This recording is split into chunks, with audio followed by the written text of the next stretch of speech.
யோபுவின் சரித்திரம் 5ஆம் அதிகாரம் 10ஆம் வசனத்தில் ஒரு பக்தன் சொல்லுகிறார், கர்த்தர் துக்கிக்கிறவர்களை ரட்சித்து உயர்த்துகிறார்.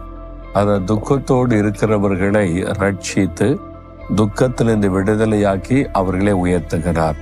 இன்னைக்கு ஏதோ ஒரு துக்கம் உங்களுடைய மனசுல இருக்குது, உள்ளத்துல ஒரு பாதிப்பு, அது உங்களுடைய பிள்ளைகளை குறித்து துக்கமா இருக்கலாம், உங்களுடைய குடும்பத்தில் ஒரு நிகழ்ச்சிக்கு துக்கமா இருக்கலாம், உங்களுடைய பிசினஸை குறித்து துக்கமா இருக்கலாம்.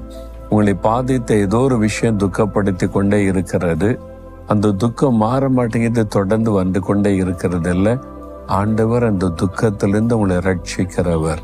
அப்படின்னா துக்கத்திலிருந்து விடுதலை தருகிறவர், துக்கத்திலிருந்து ரட்சிக்கிறவர் மாத்திரமல்ல, உங்களை உயர்த்துகிறவர் என்பதாய் பார்க்கிறோம். வேத புஸ்தகத்துல யோபு என்ற பக்தன் ரொம்ப துக்கப்பட்டு கலங்கினார். துக்கத்துக்கு மேல்